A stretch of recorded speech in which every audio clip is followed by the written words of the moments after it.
नमस्कार, 99 न्यूज़ के इस बुलेटिन में आपका स्वागत है। मैं हूं तबरेज़ अनवर।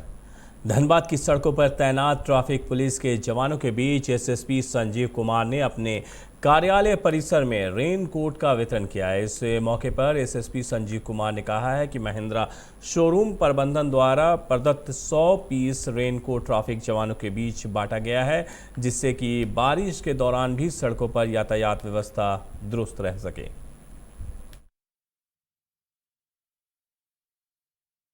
नहीं, हमारे ट्रैफिक के जवान, क्योंकि बारिश का समय है और भीगने से जो है काफ़ी मुश्किल होती थी, और हम लोगों ने उन सभी को रेनकोट दिया है ताकि रोड से जो ट्रैफिक व्यवस्था है सुचारू रूप से लगातार चलती रहे और ट्रैफिक के जवान भी अपना काम करते रहें। किनके द्वारा जो है सर ये महिंद्रा शोरूम के द्वारा जो है अभी हम लोगों को ये प्रोवाइड कराया गया है, तो उनको बहुत बहुत धन्यवाद और ढेर सारी शुभकामनाएं। कितने रेनकोट है सर? कुल 100 रेनकोट। और भी कुछ देने की प्रक्रिया? अभी हम लोग कोशिश कर रहे हैं, क्योंकि अब बारिश का भी समय है, धूप भी काफ़ी तेज है, तो हम लोग उनको।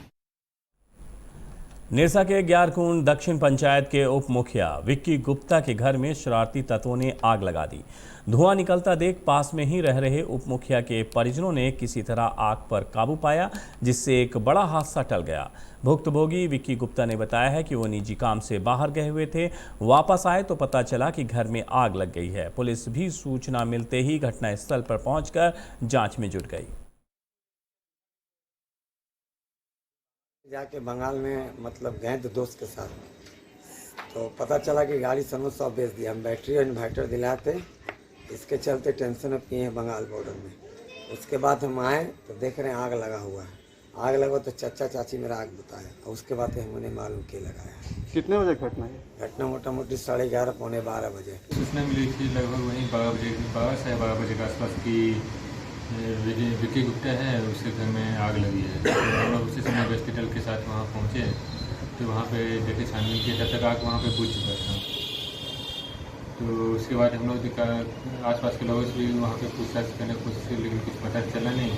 तो फिर सुबह में पुनः हम लोग आज फिर गए वहाँ पे जाँच के पता करने के आखिर बात किया है।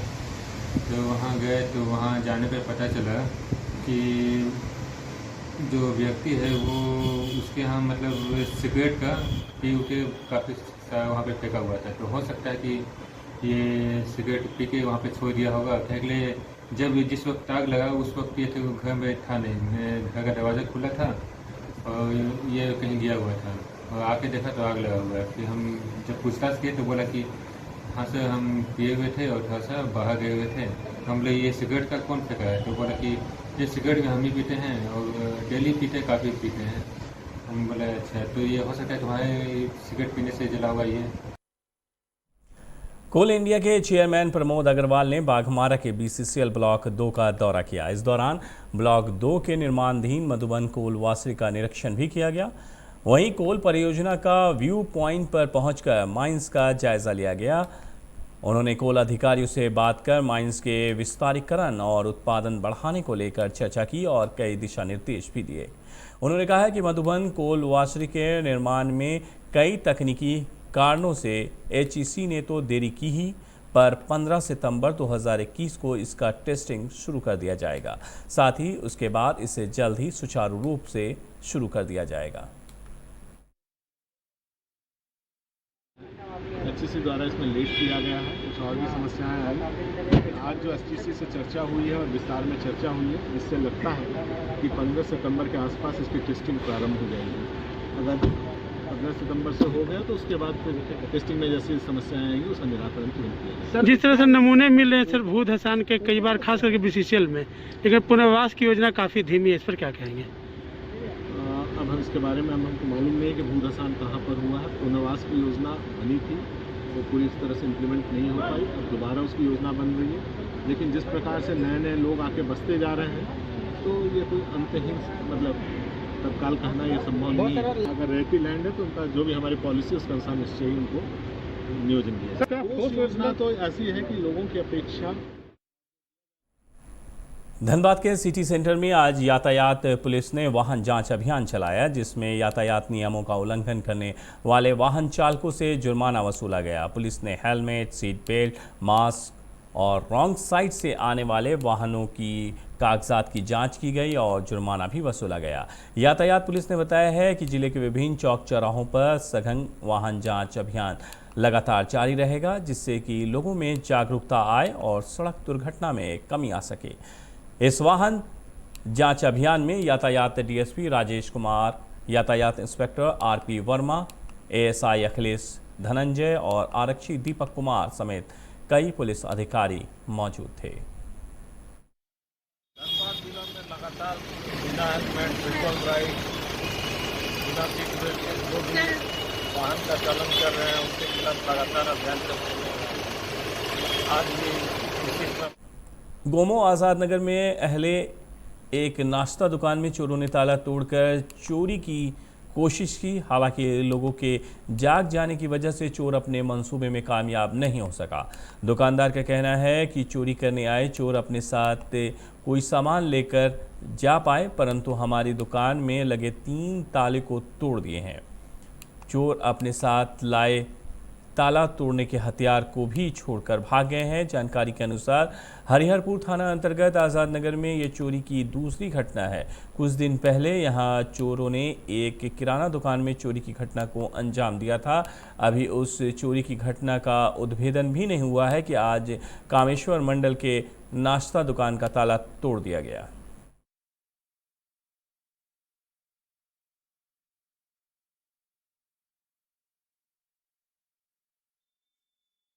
हम लोग 4:30 बजे थे, 4:30 बजे आए तो जैसे हम लोग ताला खोलने खोजे, देख रहे हैं ताला टूटा हुआ है, चारों तरफ सामान ऐसे बिखरा हुआ है, ताला वाला रड भी लगा हुआ है, रड भी रखा हुआ है।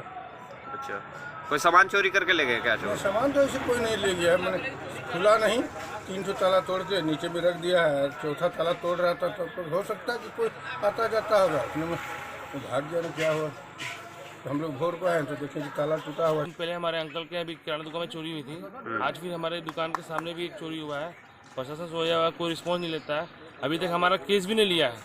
हमने 2-3 बार थाना जाके दौड़े भी, कोई केस का कोई रिस्पॉन्स नहीं लेते थाना वाले। अब हम लोग आगे बढ़ेंगे, SSTP का बच जाएंगे। पेट्रोलिंग यहाँ पे होती है? होती है बस 8 बजे, उसके बाद पता नहीं होती भी नहीं, हम देखते भी नहीं है। लेकिन ये घटना आएगा। 99 न्यूज़ पर चली खबर का असर देखने को मिला। हमने तोपचाची गोमो रोड की बदहाल स्थिति की खबर को प्रमुखता से दिखाया था, जिसके बाद सड़कों की मरम्मती का काम शुरू किया गया। आपको बता दें कि गड्ढों में तब्दील सड़कों पर बरसात का पानी भर जाने से तालाब जैसा बन जाता है। ये नज़ारा आप देख सकते हैं कि अब यहाँ पर काम शुरू हो चुका है, लेकिन अभी भी कई ऐसे सड़क हैं जहाँ पर मरम्मती का काम अभी भी बाकी है। जैसे झरिया से लेकर के आप बैंक मोड़ के अगर रास्ते में आ रहे हैं तो बहुत कम दिन पहले ही सड़क का निर्माण किया गया है, लेकिन ऐसे कई गड्ढे वहां पर आपको देखने को मिल जाएंगे जहां पर पानी भर जाने से गाड़ी की आवाजाही जाने में काफ़ी दिक्कतों का सामना करना पड़ता है। इन खबरों को भी हमने दिखाया था, लेकिन अभी तक काम शुरू नहीं हुआ है।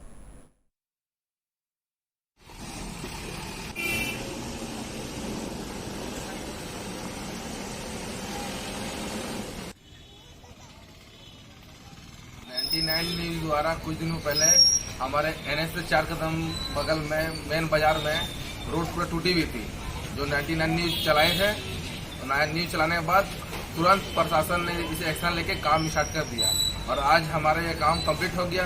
काम चल ही रहा है और ये काम जो रोड टूटा हुआ था वो एक साल से टूटा हुआ था और ये 99 न्यूज़ जो चलाया गया था तो उसे काम का तुरंत रिस्पॉन्स मिला और तुरंत हमारा काम स्टार्ट हो गई। मैं दिल से शुक्रिया अदा करना चाहता हूँ 99 न्यूज़ को, जो आप हमारे मुद्दा का सही उपयोग किए और काम के लिए आप जोड़ दिए और ये आज काम हासिल हुआ हमारे तोपचाची वासियों के लिए। न्यूज़ 99 के तहत जो ये तोपचाची बाजार का गड्ढा के लेके जो न्यूज़ चलाया गया था, उसके द्वारा जो आज हम लोगों का काम जो शुरू हुआ है, उसके लिए न्यूज़ 99 के संवाददाता लोग को तहे दिल से धन्यवाद करना चाहता हूँ, जिसके कारण आज तोपचाची में एक बड़ा काम हो रहा है और आने वाला दिन में ये काम अच्छा रहेगा और उम्मीद करते हैं कि और एक्सीडेंट से यहाँ के ग्रामीणों को परेशानी से।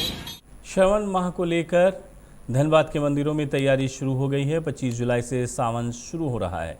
इस सावन में 4 सोमवार पड़ेंगे। सावन को लेकर कोयलांचल के मंदिरों के पट खुलने और बंद होने के समय में बढ़ोतरी की गई है। इधर शिव भक्त भी सावन की पहली सोमवारी का इंतजार कर रहे हैं। सावन का पवित्र महीना शिव भक्तों के लिए उल्लास का महीना होता है। हालांकि कोरोना को लेकर सरकार के जारी गाइडलाइन के अनुसार ही पूजा अर्चना की जाएगी।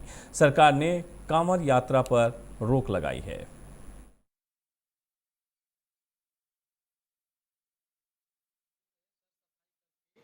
और भक्तों से आग्रह किया जाएगा कि भक्त जो है जल चढ़ाने आए तो सोशल डिस्टेंसिंग में पालन करें और मास्क लगा के भगवान शंकर का जल चढ़ाएं। 25 तारीख से सावन स्टार्ट हो। इसको लेकर क्या तैयारियां भी आपकी ओर से? कोरोना काल में क्या तैयारी किया जाएगा? वह अभिषेक रुद्राभिषेक होगा, भगवान शंकर का रुद्राभिषेक किया जाएगा। कौन सा मंदिर में आपको पुजारी? खड़ेश्वरी मंदिर। कोल इंडिया के चेयरमैन प्रमोद अग्रवाल का बाघमारा दौरे के दौरान इनमोसा के लोगों ने ब्लॉक 2 के गेस्ट हाउस में उनसे मुलाकात की और पुष्पगुच्छ देकर स्वागत किया। साथ ही कर्मियों के हित को लेकर एक ज्ञापन भी सौंपा गया, जिसमें मुख्य रूप से इनमोस के केंद्रीय महामंत्री रमेश कुमार विश्वकर्मा, प्रवक्ता श्यामदेव दास और जोनल सेक्रेटरी रामकृष्ण मंडल सहित इनमोसा के सदस्यगण उपस्थित रहे। मेरा जो है 1956 में जेके बनर्जी साहब ने इनमोसा का स्थापना किया, जिसका फुल फॉर्म है Indian National Mines Overman Sardar and Shotfirers Association. हम लोगों ने चेयरमैन साहब का बीसीसीएल की धरती पर हरियाणा में स्वागत किया पुष्पगुच्छ दे करके, और साथ ही इनमोसा का कुछ मांग भी था उसमें जो महत्वपूर्ण है। खास करके माइनिंग सरदार ओवरमैन का जो प्रमोशन पॉलिसी है बहुत ही खराब है कोल इंडिया में। खास करके माइनिंग सरदार जो हैं उनका 7 साल और 10 साल में प्रमोशन होता है, उस पर हम लोगों ने आपत्ति जताया है और उसे सुधारने के लिए चेयरमैन साहब को पहले भी मैं चिट्ठी लिख चुका हूं। आज भी पुनः उन्हें मैं ज्ञापन में जो दिया हूं। खास मुद्दा मेरा प्रमोशन पॉलिसी है। दूसरा बात है कि सेफ्टी बोर्ड जो है कोल इंडिया, बीसीसीएल या सभी सब्सिडरीज में हमारा प्रतिनिधित्व नहीं है, जबकि सुरक्षा से संबंधित जितने भी कानून लागू करने हैं उसकी जिम्मेवारी हमारे कंधे पर है। उसका निर्देशन दूसरे लोग करते हैं। इसलिए हम लोगों ने प्रतिनिधित्व मांगा है कि सुरक्षा कमेटी के सभी स्तर पर मुझे प्रतिनिधित्व इनमोसा का दिया जाए, ताकि सुरक्षा के साथ ज़्यादा उत्पादन किया जा सकता है। सुरक्षा में जो हम लोगों को सहयोग करना है, हमारा जब विचार वहाँ रहेगा तो ज़्यादा उचित होगा। तीसरा, हम लोगों ने डिमांड किया है कि हमारे ओवरमैन माइनिंग सरदार बहुत से सेकंड क्लास फर्स्ट क्लास करके ओवरमैन के पद पर ही कार्य कर रहे हैं, उन्हें प्रमोशन दे करके अधिकारी वर्ग में ले जाया जाए, और जो कंपनी में वैधानिक पद खाली हो रहे हैं माइनिंग सरदार ओवरमैन के स्पेसिफिक पद, उनकी नई बहाली के तहत और अपनी डिपार्टमेंटल बहाली करके उनको पूरी की जाए।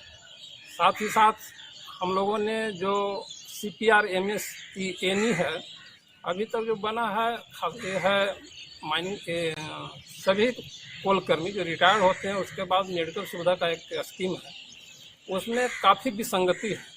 तो हम लोगों ने उसमें डिमांड किया है कि अच्छी सुविधा के लिए अधिकारियों की भांति ही एक समान कर्मचारियों का भी मेडिकल फैसिलिटी उपलब्ध कराया जाए।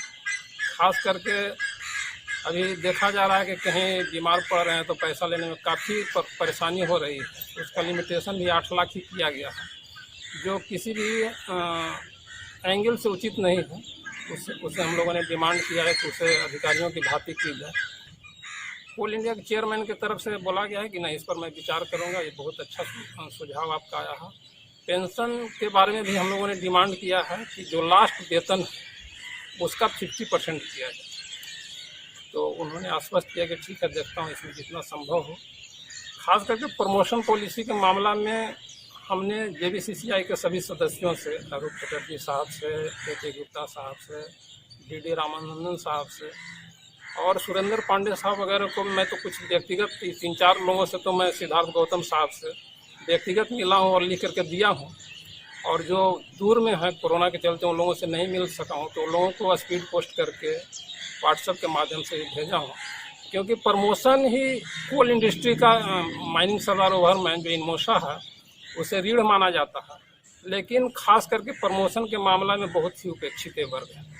इसलिए हम लोगों ने सबसे प्रयास किया है और आज चेयरमैन साहब का बहुत ही अच्छा रिस्पॉन्स रहा हम लोगों के प्रति। उन्होंने भी इस चीज़ को माना कि आप हैं तो सुरक्षा के साथ ज़्यादा उत्पादन। निरसा गल्फरबाड़ी के समाजसेवी नागेंद्र सिंह ने 2 एंड्रॉयड मोबाइल ओपी प्रभारी को भेंट की। उन्होंने कहा है कि बकरीद के अवसर पर आयोजित शांति समिति की बैठक में प्रभारी ने पुराने मोबाइल डोनेट करने की अपील की थी। इससे प्रेरित होकर मेरे पास पड़े 2 मोबाइल डोनेट किया है। हम आपको बता दें कि धनबाद पुलिस मुख्यालय के आदेश पर जिले में गरीब असहाय बच्चों की ऑनलाइन पढ़ाई में आ रही दिक्कतों को देखते हुए क्षेत्र के सभी सक्षम लोगों से एंड्रॉयड फ़ोन संग्रह करने को कहा गया था ताकि गरीब असहाय बच्चों के काम आ सके। इसके लिए ओपी प्रभारी संजय उरांव ने नागेंद्र सिंह को धन्यवाद दिया। मिस इंडिया यूनिवर्सल का खिताब जीत चुकी गुमला की रहने वाली परी पासवान उर्फ प्रियंका ने कतरास थाना कोल डंप निवासी नीरज पासवान सहित ससुराल पक्ष के कई लोगों पर मारपीट करने और 5 लाख रुपए दहेज मांगने की शिकायत दर्ज कराई है। परी ने अपने ऊपर हुई घटना की जानकारी अंतर्राष्ट्रीय मानवाधिकार और अपराध नियंत्रण संगठन के राष्ट्रीय उपाध्यक्ष श्री दीपक तिवारी के साथ अंतर्राष्ट्रीय मानवाधिकार अपराध नियंत्रण से की है। राज्य स्तरीय सदस्य और डुमरा दक्षिण की मुखिया नम्रता सिंह ने अवगत होते हुए कतरास इंस्पेक्टर साहब को सारी घटना को बताते हुए इस संदर्भ में तुरंत संज्ञान लेने को कहा है। परी के पिता लखन राम पासवान पुलिस विभाग में सिपाही के पद से रिटायर हुए हैं। पुलिस मामले की छानबीन कर रही है। मैंने अभी कतरास थाने में एक मामले को जो मेरे साथ हुई है उसको लेके मैंने एक एफआईआर किया है, जिसमें इंटरनेशनल ह्यूमन राइट्स से दीपक तिवारी जी, प्रभात सिन्हा, भीम प्रसाद जी और डुमरा की मुखिया नम्रता सिंह जी के द्वारा मुझे सहयोग किया जा रहा है और उम्मीद करती हूँ ये लोग मुझे और भी सहायता करेंगे और मुझे न्याय दिलाने में ये लोग मेरा साथ देंगे और आगे मैं जहाँ पे खड़ी होंगी उन लोगों के साथ में या फिर मैं किसी और भी बेटी बहन के साथ में उनकी लाइफ। मैंने अभी कतरास थाने बीसीसीएल एरिया 4 के चैतुडी में संचालित केजरीवाल आउटसोर्सिंग कंपनी परिसर में जेएमएम के बैनर तले नियोजन की मांग को लेकर धरना दिया गया। स्थानीय लोगों ने कंपनी पर बाहरी लोगों को नियोजन देने का आरोप लगाया है। वहीं धरना दे रहे लोगों ने कहा है कि कंपनी में नियोजन को लेकर कई बार पत्रचार किया गया है, लेकिन कंपनी अपनी मनमानी करने पर ही है। आज शांतिपूर्ण तरीके से धरना के माध्यम से कंपनी को आगाह कर रहे हैं। अगर इसके बाद भी कंपनी बात नहीं मानती है तो 1 अगस्त से कंपनी का काम बाधित कर दिया जाएगा।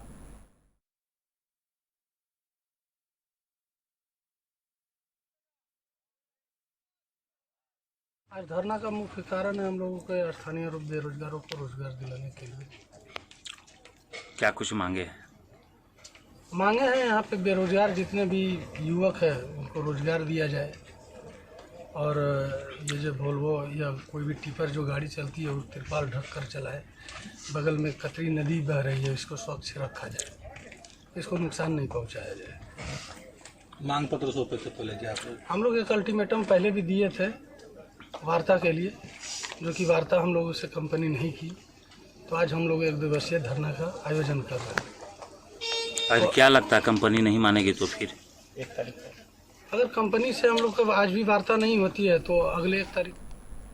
सरायकेला के कपाली ओपी क्षेत्र के केंदुआडी में ब्राउन शुगर बेच रहे हैदर उर्फ सफदर उर्फ सोनू को पुलिस ने गिरफ्तार कर जेल भेज दिया है। हैदर कपाली टीओपी क्षेत्र का रहने वाला बताया जाता है। वह आदित्यपुर से ब्राउन शुगर का पुड़िया लेकर आदित्यपुर, कपाली और अन्य जगहों पर उसे बेचता था। कपाली ओपी प्रभारी विनोद कुमार सिंह ने गुप्त सूचना के आधार पर हैदर को गिरफ्तार किया है। चांडिल एसडीपीओ संजय कुमार सिंह ने एसडीपीओ कार्यालय में आयोजित प्रेस कॉन्फ्रेंस में ये जानकारी दी। कपाली के टीओपी चौक के पास केंद्री स्कूल मैदान के पीछे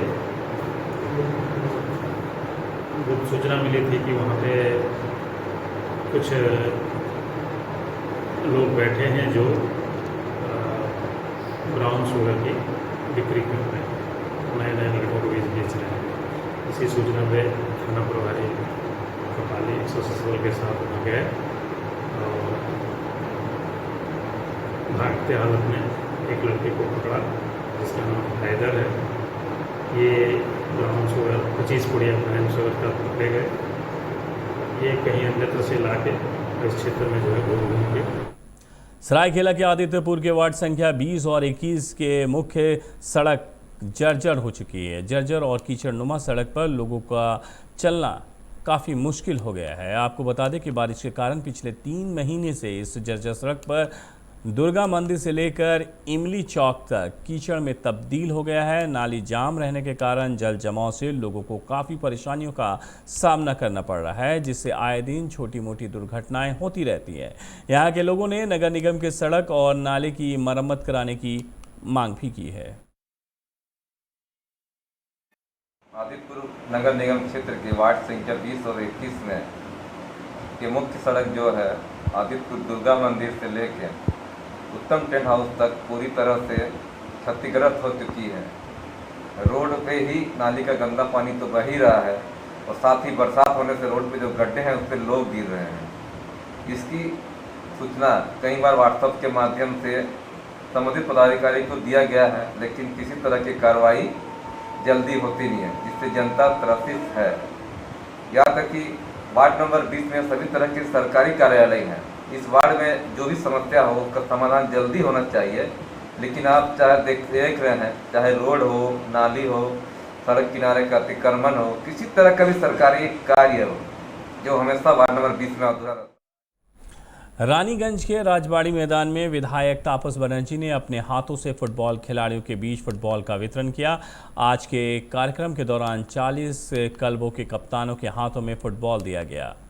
इस मौके पर तापस बनर्जी ने कहा है कि मुख्यमंत्री ममता बनर्जी हमेशा स्थानीय स्तर पर क्लबों के विकास की कोशिश करती है। इस वजह से मुख्यमंत्री सभी क्लबों को आर्थिक मदद करती रहती है।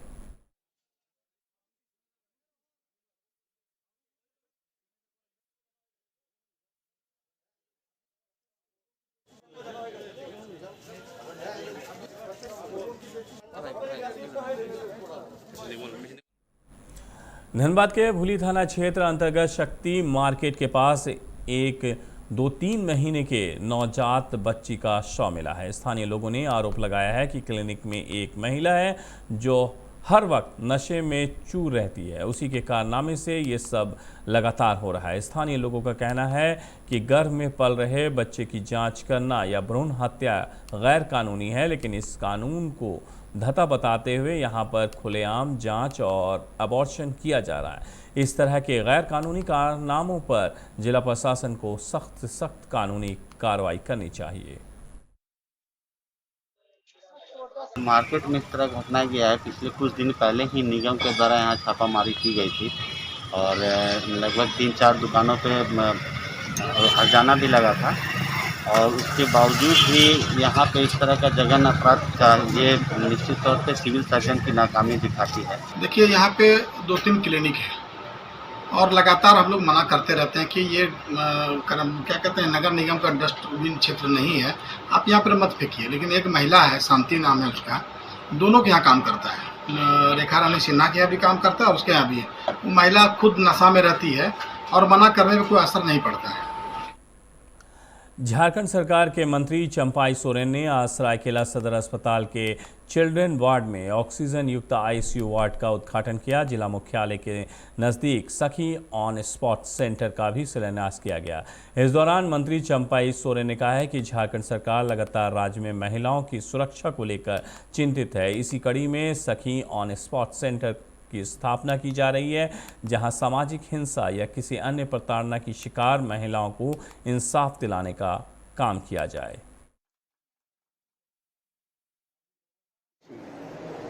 इस राज्य के जो युवा मुख्यमंत्री हेमंत सोरेन का सोच है कि हम तीसरी लहर के पहले हम हर जिला लेवल पर हम सुविधा देने हम काम करेंगे। जैसे आज हम लोग पाइप से हम लोग गैस ऑक्सीजन जो सप्लाई 80 बेड पर